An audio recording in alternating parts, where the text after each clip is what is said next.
In 1937, Walter Elias Disney and his team of animators changed movie-going audiences' idea of what a full feature film looked like when they introduced Snow White as the first full-length theatrical animated movie. This feat in filmmaking history has paved the way for this now animation giant and has kicked off decades of beloved animated features from Disney.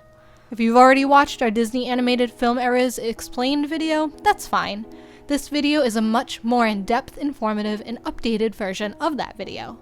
Because there are so many animated films in Disney's collection over the years, as of right now, there are currently 8 Disney animated movie film eras. The movies in each era tend to have common themes and styles, and are defined most by the timeline in which they fall. So let's start at the beginning and go way back to 1937. With Disney's first full-length animated feature, Snow White.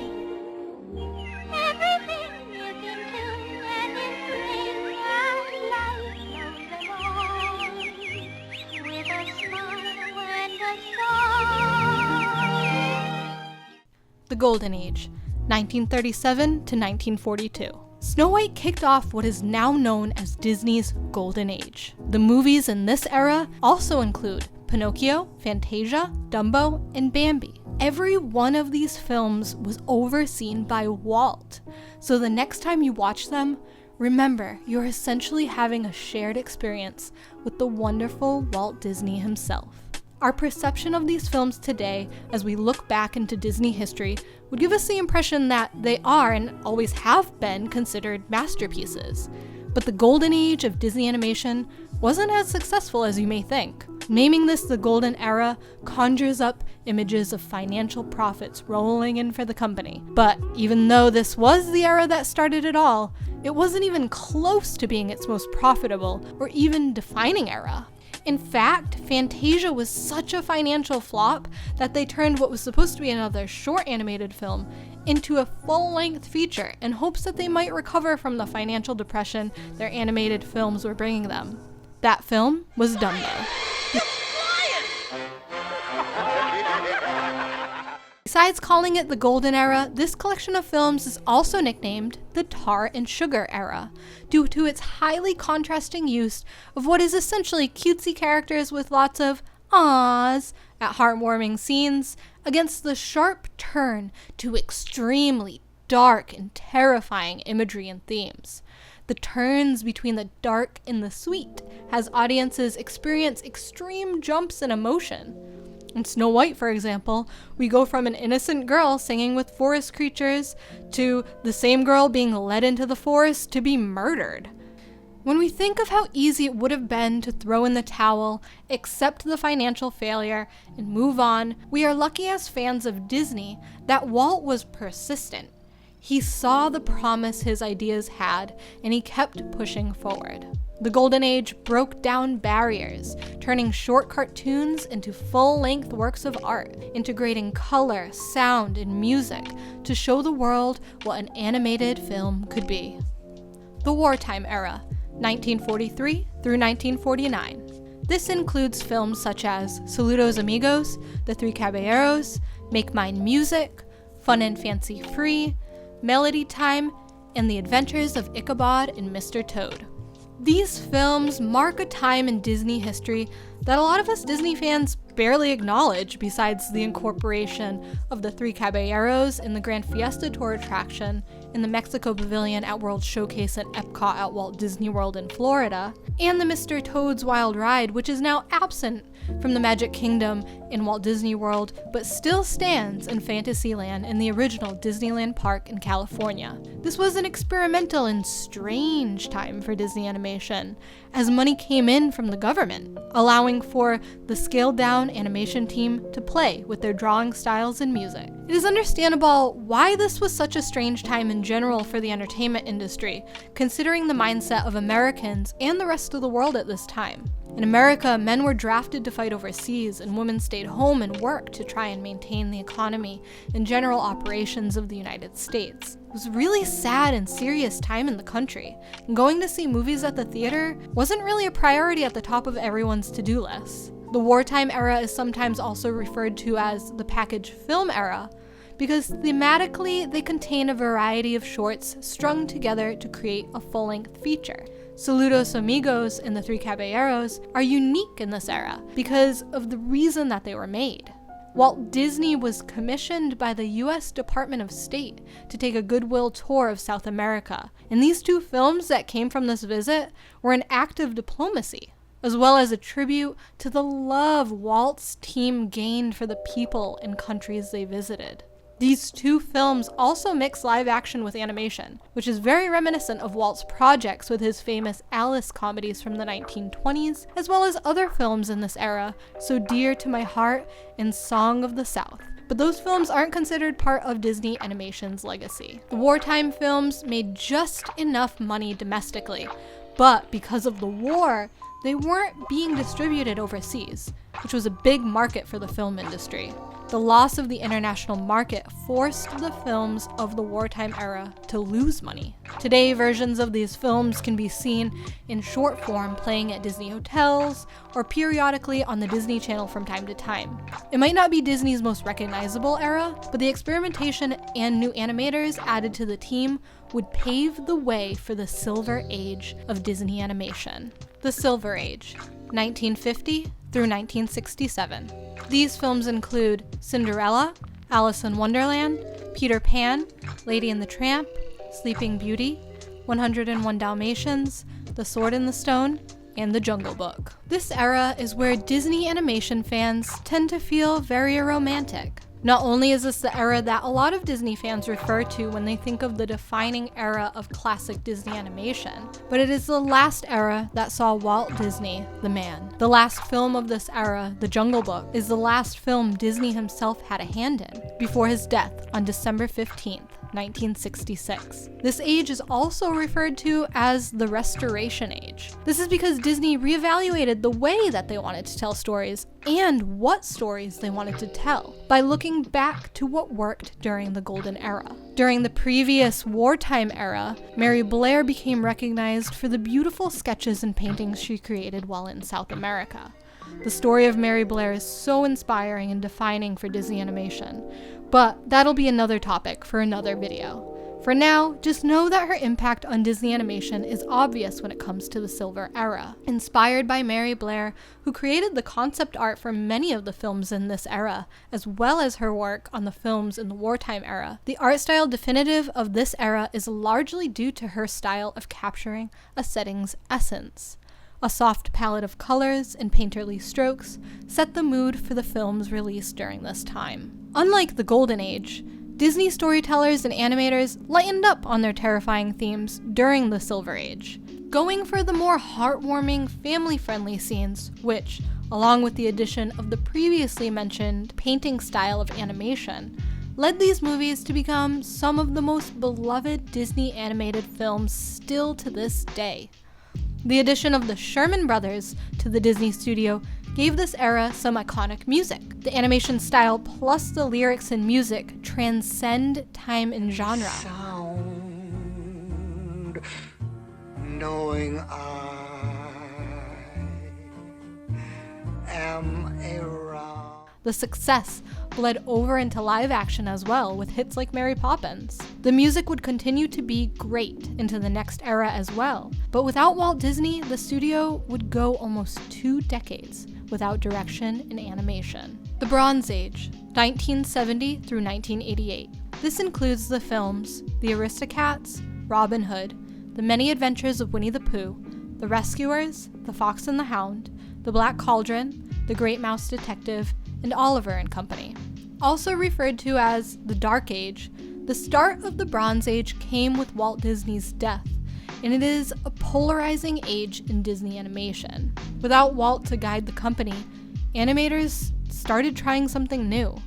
Though it contains many beloved Disney films, the switch in animation style during this era is highly criticized. Xerography, a form of copying, started being used lightly during the Silver Age, while Walt became less involved in animation and more focused on his newest legacy, Disneyland. During the Silver and Bronze Age, Disney saw a decline in successive animated features. Xerography was cheap and fast, and seemed like the only viable option to continue making animated films. So after Walt's death, animators clung to this art style in order to help them, as they saw it, keep animation alive and carry on Walt's legacy.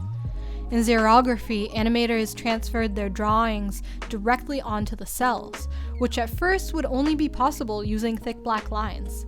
The look of this black line transfer effect resulted in a third nickname for the films in this era: scratchy films. During the Bronze Age, animators also departed from the stories that seemed to be working well for them in the previous Silver Age. And through trial and error, they experimented with new types of animated stories. Much like the golden and wartime eras, most of the films weren't a commercial success at the box office, and none did worse than The Black Cauldron. Though many of these films gained traction in later years, especially with the introduction of VHS tapes into so many modern homes starting in the early 80s, this era was considered anything but successful as a whole for the company. But once again, animators prevailed and brought us to what is one of the best and most successful eras of Disney animation: the Disney Renaissance, 1989 through 1999. This includes The Little Mermaid, The Rescuers Down Under, Beauty and the Beast, Aladdin, The Lion King, Pocahontas, The Hunchback of Notre Dame, Hercules, Mulan, and Tarzan.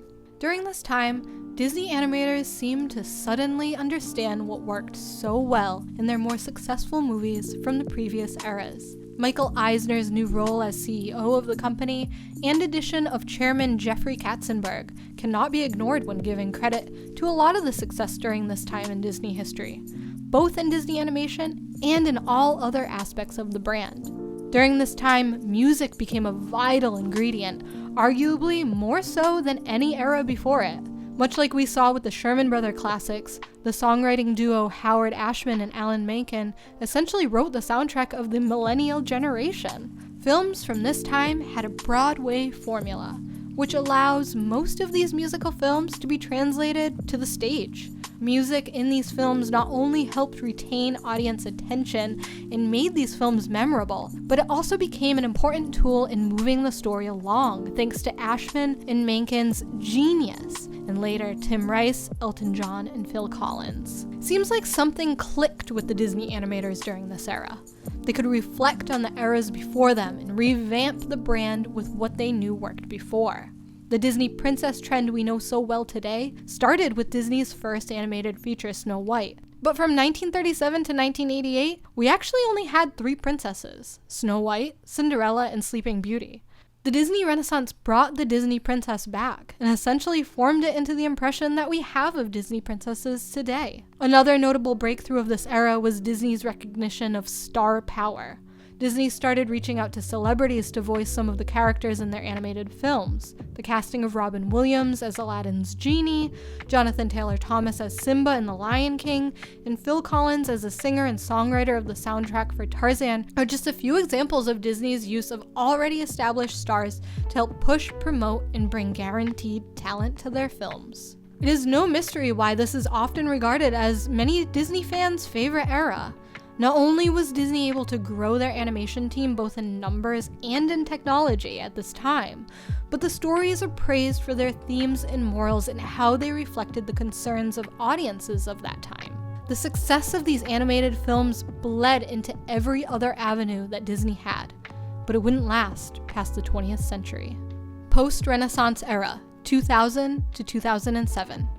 This era includes Fantasia 2000, Dinosaur, The Emperor's New Groove, Atlantis the Lost Empire, Lilo and Stitch, Treasure Planet, Brother Bear, Home on the Range, Chicken Little, and Meet the Robinsons.